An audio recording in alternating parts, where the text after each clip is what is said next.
저보다 둘째 양육자와 좋죠 뭐. 유튜브를 시청하시는 여러분들도 저희의 그 사랑을 전하고 싶습니다. 여러분 사랑합니다. 사랑합니다. 네. 안녕하세요. 살아있는 책 읽기 산책입니다. 자, 사회 이슈로 세상 읽기 9번째 시간, 우리는 다시 연결되어야 한다. 2부입니다. 자, 이 책은 그 외로움에 관한 책이거든요. 여러분은 언제 내가 정말 외롭구나 이렇게 느끼셨어요? 제가 외로움을 강하게 이렇게 느낀 적이 있어요. 한 4년 전쯤인가 가족들이 이렇게 각자 일을 보느라고 저 혼자 집에 일주일 넘게 이렇게 지낸 적이 있어요. 그런데 일부러 가족들이 저 혼자 남겨둔 건 아닌데 혼자 남겨졌다는 어떠한 그 고립감? 그런 것 때문에 너무 쓸쓸하고 그 다음에 우울하고 외롭고 침울한 거예요. 이런 감정들이 너무 강해가지고 제가 너무 당황스러웠어요. 그런데 그 덕분에 내 가족을 위한 삶이 아니라 내 자신을 위한 삶을 좀 살아야겠다 생각하는 계기가 되었어요. 자신을 돌아보는 계기가 되셨군요. 네. 네. 그럼 우리 하루는 언제 외로우셨는지. 제이처럼 주변에 가족들이 많이 있다가 어느 순간에 딱 그런 없는 사건이 되면은 굉장히 당황하고 허전할 것 같아요. 네, 맞아요. 근데 저는 이제 혼자 있는 시간이 제가 많다 보니까 혼자 있을 때는, 그러니까 처음부터 그랬던 건 아닌데 혼자 있는 시간이 좀 여유가 있고 편안해지고 그 시간을 받아들이는 게 좀 단단해지는 것 같아요. 근데 저는 오히려 혼자 있는 시간보다 그러니까 많은 사람들 속에 제가 있을 때 그때 조금 더 불안하고 외로운 걸 느끼는데, 그게 언제였냐면 제가 몇 년 전에 중국에 살고 있는 동생을 만나러 혼자 중국에 간 적이 있어요. 근데 이제 평일이었고 동생은 출근을 하고 저 혼자 중국 패키지 여행을 갔었거든요. 근데 이제 버스를 타고 갔는데 혼자 온 사람은 저밖에 없는 거예요. 다른 사람들은 다 일행이 있어서 버스에서도 혼자고 식당에서도 혼자고 그 많은 사람, 한국 관광객이 많이 있었음에도 불구하고 저는 존재감이 1도 없는 그 공간에서 소외된 그런 경험을 했었거든요. 그때 내가 누구인지도 모르겠고 차라리 내가 혼자 있었으면 이런 기분을 안 느꼈을 텐데 그때 참 외롭고 쓸쓸했었던 것 같아요. 혼자 있을 때보다 이렇게 사람들이 많았을 때 군중 속에서 이렇게 더 고독을 느끼는 경우들이 있죠. 네. 그런데 돌아보면은 이렇게 외로울 때 우리 제이처럼 뭔가 이렇게 다시 한번 깨닫는 그런 계기가 되는 그런 시간이 되는 것도 있는 것 같아요. 저 같은 경우도 제가 이제 선거에서 실패하고 떨어졌을 때, 네, 그때 사실 감정이 제일 이렇게 안 좋은 상태이고 이렇게 급락하는 이런 상태였는데, 근데 돌아보면 저는 참 운이 좋게도 좋은 사람이 옆에 많이 있었던 것 같아요. 그래서 제가 떨어졌는데 고생했다고 제 독서 동아리에서 꽃다발을 이렇게 주기도 하고, 그리고 또 이제 어떤 선배님이 지인들한테 이렇게 돈을 모아서 저한테 제주도를 놀러를 갔다 오라고 이렇게 주기도 하셔서 제주도도 갔다 오고, 그때 사실은 제일 외로울 때인데 내 주변에 나를 이렇게 생각해주는 사람이 많았구나, 그런 걸 좀 느끼면서 그런 외로움을 느끼기보다는 오히려 좀 더 이렇게 힘이 나고 좀 극복할 수 있는 계기가 되었던 것 같아요. 그런데 이제 문제는 지금 현재는 외로움을 호소하는 사람들이 점점 더 늘어나고 있고, 그 조사 통계에 의하면 그 젊을수록, 그리고 일정 소득의 수준 이하일수록, 그리고 혼자 있을수록 더 외로움을 많이 느낀다고 합니다. 근데 이렇게 비율이 높아지는데 누가 어떻게 이들의 손을 좀 잡아줘야 될까요? 외로움을 호소하는 사람들은요, 어렸을 때 그 양육자와의 긴밀한 유대감인 애착이 제대로 형성되지 못한 것이 근본적인 원인이 아닌가 생각을 해요. 이렇게 애착이 손상되었을 경우에는요, 그런 불신, 두려움, 불안, 이와 같은 부정적인 감정을 내면화하기 쉽고, 이러한 감정들이요, 살아가는 일생 동안에 개인 및 가족 또는 국가 사회에 미치는 부정적 영향이 굉장히 크다고 해요. 그래서 그 정서적 흑수저, 정서적, 금수저 이 책을 쓴 최성희 조벽 교수님께서는 애착을 형성하는 것이야말로 굉장히 행복한 사회로 나가는 첫걸음이다 이렇게 이야기를 해요. 그래서 애착을 형성하기 위해서 개인 및 가족의 노력은 물론이고 이것은 국가적인 문제이기 때문에 국가가 나서서 친가족적인 문화를 형성하고 여기에 적극적인 지원을 하는 것이 중요하다라고 이야기를 합니다. 오, 좋네요. 네. 네. 그러니까 우리 아들이 다니는 학교 같은 경우에도 학교에 이제 신입생이 들어가면은 친해지길 바래라고 하는 프로그램이 있더라고요. 그래서 이렇게 선배들이나 친구들이 몇 명 이상 모여서 같이 이렇게 만나서 밥을 먹거나 하면은 보고서를 써서 내면은 밥값이나 커피값 이런 걸 지원을 해주는 거예요. 근데 그런 프로그램들로 인해서 서로 이렇게 친해질 수 있는 걸 해주기도 하고 이제 평생학습계 같은 경우에도 보면 이렇게 그 강사를 초빙해서 강의를 몇 명 이상이 듣거나 그렇게 하면은 강사비를 지자체에서 지원을 해주기도 하고 또는 이렇게 그 동네 카페에서 그런 모임을 가지면 카페 그 차값을 지원을 해주기도 하는 배달 강좌나 동네 카페 이런 프로그램들이 많이 있어요.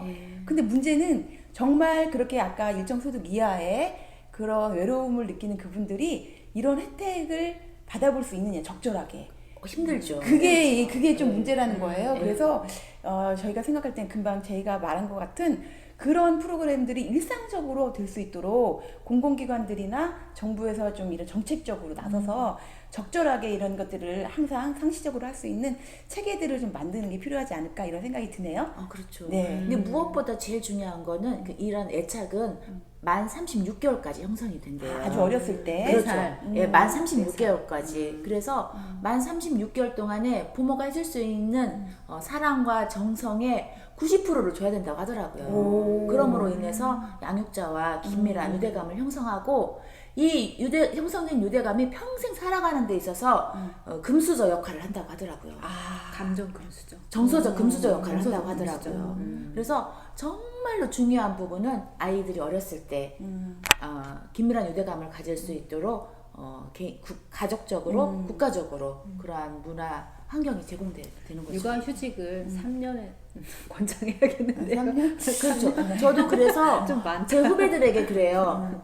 36개월 휴직을 해라. 36개월 동안은 온전히 100%라. 그러니까 3년이잖아. 예. 100% 아니 온전히 육아에 돌아가면서 해야지. 엄마 한 번, 아빠 한 번. 그럴 수 있어요. 그런데 중요한 그러다 거는 둘째 양육자와 좋죠 뭐. 돼요? 그냥 하루는? 그러니까 외로움을 젊은 사람일수록 또 뭐였죠? 일정 소득 일정 소득이 낮을수록 낮을수록 그리고 혼자 혼자일수록 이 높다고 했는데 사실 저는 그러니까 그런 사람들이 제 주변에 있는 사람들이에요. 우리가 만나는 사람 모두가 다 외로움에 노출되어 있다라고 생각을 해도 맞을 것 같다는 생각이 들었어요. 요즘에 코로나로 인해서 사회적 거리두기가 지속되고 있잖아요. 책에 보면은 이런 이야기가 나와요. 외로움이 만들어내는 과잉 각성 상태가 사람들을 굉장히 불안하고 신경이 곤두서게 만든다라고 했고 얼마 전 뉴스에도 마스크를 쓰지 않은 사람이 지하철에서 여러 사람에게 폭행을 당하는 그런 뉴스를 접할 때 많이 안타까운 마음이 들었거든요. 그렇죠. 그래서 저자는 또 책에서 이런 얘기를 하죠.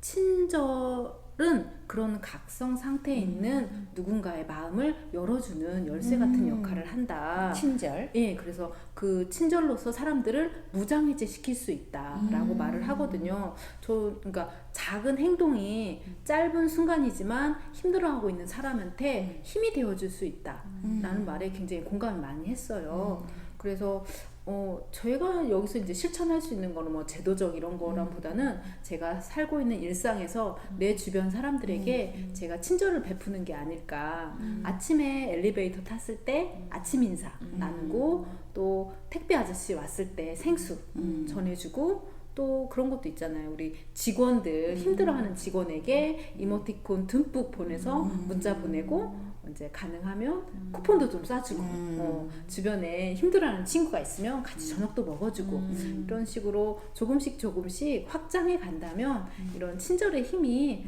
좋은 긍정적인 에너지가 되지 않을까 이렇게 생각을 합니다. 네. 친절의 힘. 네. 아까 그 중국 이야기도 마저 해주시죠. 네. 맞아요. 네. 중국 일정이 4박 5일 일정이었는데 이제 주말이 끼다 보니까 처음 이틀은 동생이 저를 위해서 당일 패키지 여행을 예약을 해줬었어요. 근데 첫날 댁에 가서 굉장한 소외감과 외로움을 느꼈잖아요. 두 번째 날도 이제 만리장성을 가는 패키지, 당일 패키지에 예약을 했는데 사실 가기 싫었어요. 너무 힘들었을 것 같은데. 전날 그 경험 때문에. 근데 선택의 여지가 없었고 집에 혼자 있는 것보다는 그래도 바람이라도 쐬러 나갔다 와라 해서 가게 됐는데 그날은 첫째 날과는 완전히 달랐어요.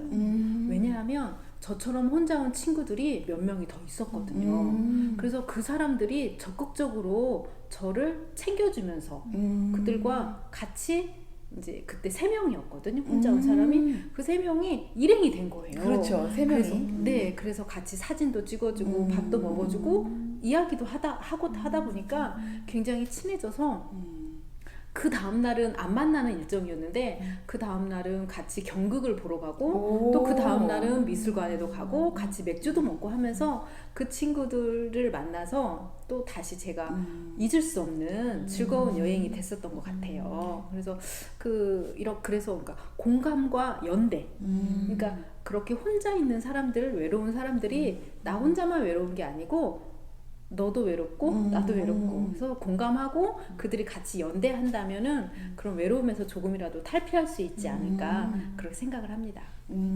그러니까 하루가 첫날 같은 경우는 다 일행인데 나만 혼자야 이렇게 생각했잖아요. 네, 그렇죠. 근데 알고 보니까 둘째 날에는 다르게 그렇게 혼자인 사람들이 있었다는 거잖아요. 맞아요, 그러니까 맞아요. 우리도 사실 마음의 문을 열면은 나만 혼자인 게 아니라 혼자인 사람들이 있어서 같이 또 이렇게 공감하고 연대할 수 있다라고 하는 걸 보여주는 것 같고요.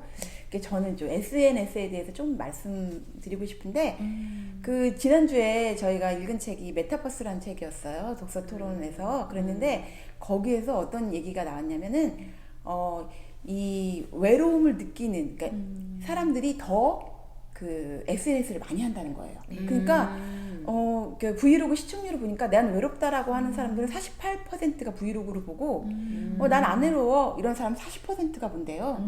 그러니까 이제 이 책에서도 그런 구절이 나왔는데 이게 SNS가 이렇게 내가 이제 뭔가 관계 맺을 기회를 주기도 하고 또는 이게 소속감을 가질 그런 공동체를 찾을 수 있는 기회를 주기도 하는 장점이 있는 반면에 이제 이게 이런 어떤 행동이나 정신건강에 좀 문제가 위험이 있을 수 있는 아이들에게는 굉장히 좀 해로울 수 있는 부분도 있다는 그렇죠. 거죠. 우리 거기로 중독적으로 빠져들 수 있는 그리고 더 외롭다고 느낄 수 있는 그런 부분이 있다는 거죠.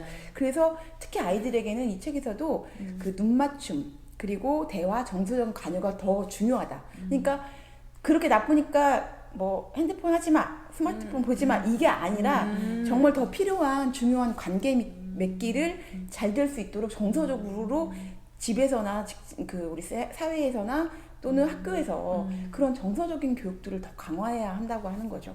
그래서 결국 저자가 하고 싶은 얘기는 외로움을 극복할 수 있는 키워드는 관계다.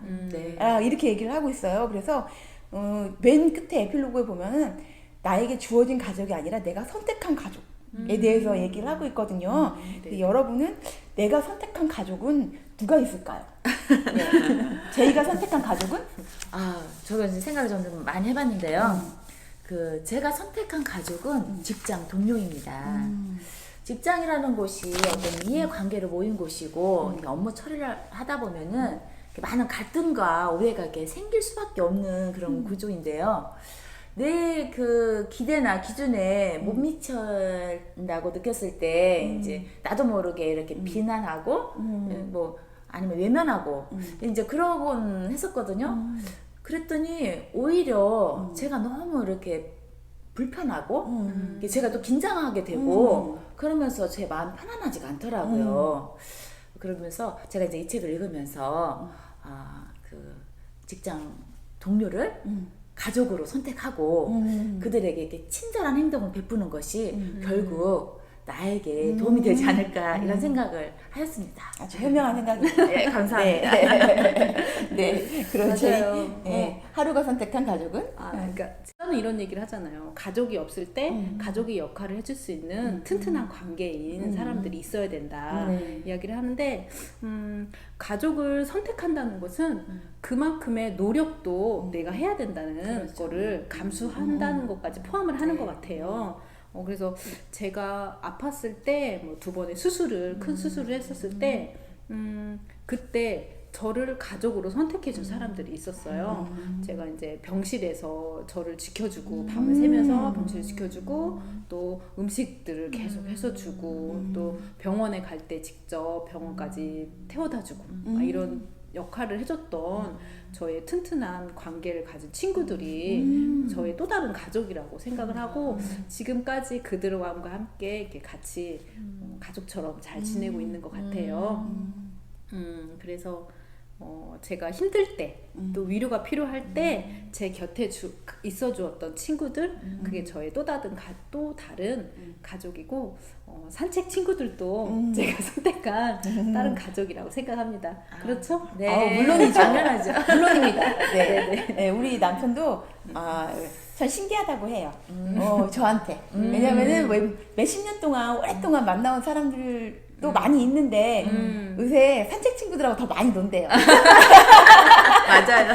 그래서 요 근래에 얼마 안 됐는데 이렇게 재밌게 노는 게 신기하다. 예, 그런 얘기들을 합니다. 그래서 저는 그 얘기 들을 때 이런 생각을 해요. 우리는 이렇게 초, 중, 고, 대 학교를 이렇게 나오게 되면은 그렇게만큼 진솔한 친구들을 사귀기 어렵다 이렇게 생각을 하잖아요. 근데 사실 내 마음만 열면 50대든 60대든 70대든 맞아요. 정말 이렇게 마음을 열면 성별이나 연령이나 계층과 관계없이 진솔한 관계를 만날 수 있다고 생각을 해요. 그리고 맞아요. 지금 이 유튜브를 시청하시는 여러분들도 저희의 그 사랑을 전하고 싶습니다. 여러분 사랑합니다. 사랑합니다. 네. 저희의 진심을 받아주실 거죠? 네. 진심은 구독과 알람 설정 부탁드립니다. 네. 자, 오늘 그 토론 어떠셨는지 궁금하네요. 오늘 토론이 유익하셨다면 좋아요, 구독, 알람 설정 잊지 마시고요. 다음 주에는 요즘 베스트셀러로 등극이 되어 있더라고요. 그래서 그 책 한번 읽어보려고요. 미드나잇 라이브러리로 준비하도록 하겠습니다. 다음 주에 다시 만나요.